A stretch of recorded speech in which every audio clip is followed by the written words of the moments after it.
Hello everyone, welcome back to my podcast stories channel।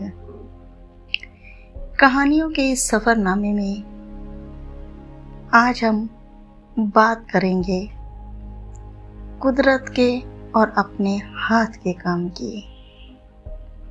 कहते हैं कहानियों को देखने में उतना मज़ा नहीं आता जितना मज़ा कहानी सुनने में आता है। एक बार एक किसान परमात्मा से बहुत नाराज हो गया, क्योंकि कभी बाढ़ आ जाती थी, कभी सूखा पड़ जाता था, कभी धूप तेज हो जाती थी तो कभी ओले पड़ने लगते थे। हर बार कुछ न कुछ ऐसा हो जाता कि उसकी फसल खराब हो जाती। एक दिन वो बहुत तंग आ गया और उसने परमात्मा से कहा, देखिए प्रभु, आप तो परमात्मा हैं, लेकिन लगता है आपको खेती बाड़ी की ज्यादा जानकारी नहीं है। एक प्रार्थना करता हूँ, कृपया आप मेरे को 1 साल का मौका दे दीजिए और आशीर्वाद दीजिए कि जैसा मैं चाहूँ वैसा मौसम रहे। फिर आप देखना मैं कैसे अन्न के भंडार भर दूंगा। परमात्मा मुस्कुरा पड़े और कहा, ठीक है, जैसा तुम कहोगे वैसा ही मौसम दूंगा और मैं अब इस मौसम में कोई भी दखल नहीं करूंगा। किसान ने गेहूं की फसल बोई। जब धूप चाही तो धूप खिल गई, जब पानी चाहा तो बरसात पड़ गई, जब ओले आंधी उसको जैसा मौसम मन को भाता वो वैसे ही मौसम को कर देता। धीरे धीरे समय बढ़ता गया। समय के साथ फसल भी बढ़ती चली गई और किसान बहुत खुश था, क्योंकि ऐसी फसल तो आज तक हुई ही नहीं थी। किसान ने मन ही मन सोचा, अब पता चलेगा परमात्मा को कि फसल कैसे तैयार करते हैं। बेकार ही इतने बरस हम किसानों को परमात्मा परेशान करते रहे। अब फसल काटने का समय आ चुका था। किसान बहुत ही प्राउड फील करते हुए खेतों में गया और उसे बहुत खुशी हो रही थी फसल काटने की। लेकिन जैसे ही फसल काटने लगा वो एकदम से हक्का बक्का रह गया और हाथ माथे पे रख के सोचने पर मजबूर हो गया।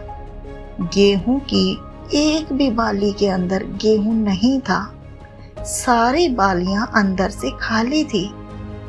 बहुत दुखी हुआ और उसने परमात्मा से कहा, प्रभु ये क्या हुआ? तब परमात्मा बोले, ये तो होना ही था।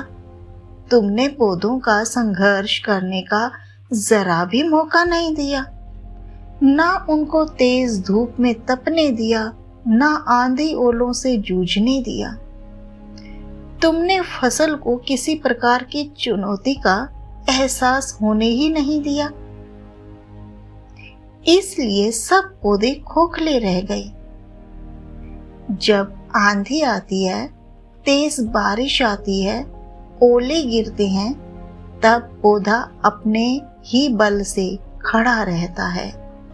वो अपना अस्तित्व बचाने का संघर्ष करता है और इस संघर्ष से जो बल पैदा होता है वो ही उसे शक्ति देता है, ऊर्जा देता है और उसको उभारने का वक्त भी देता है। सोने को भी कुंदन बनने के लिए आग में तपने, हथौड़ी से पिटने, गलने जैसी चुनौतियों का तो सामना करना ही पड़ता है।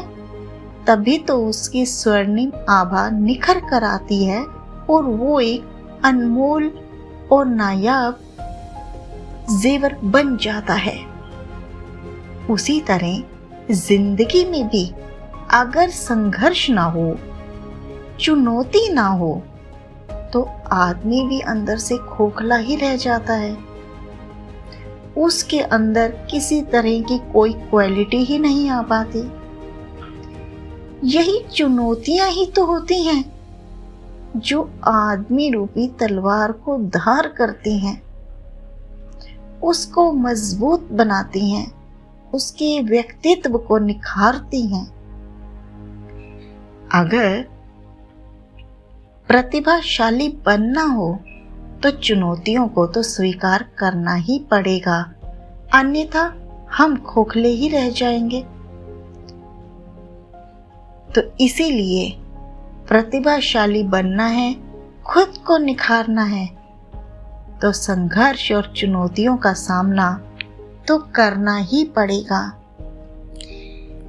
इसीलिए कहते हैं ना, कुदरत के साथ कभी भी खिलवाड़ मत कीजिए। जो जिसका काम है उसको करने दीजिए, क्योंकि कुदरत इंसान से कहीं ज्यादा ताकतवर है। इंसान तो सिर्फ इस धरती पर अपने कर्मों का भुगतान करने आता है। तो ये थी मेरी आज की कहानी। आपको ये कहानी कैसी लगी कमेंट करके ज़रूर बताइएगा, लाइक और शेयर ज़रूर कर दीजिएगा।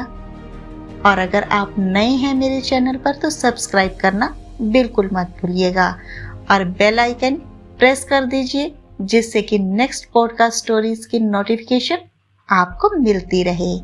Good bye.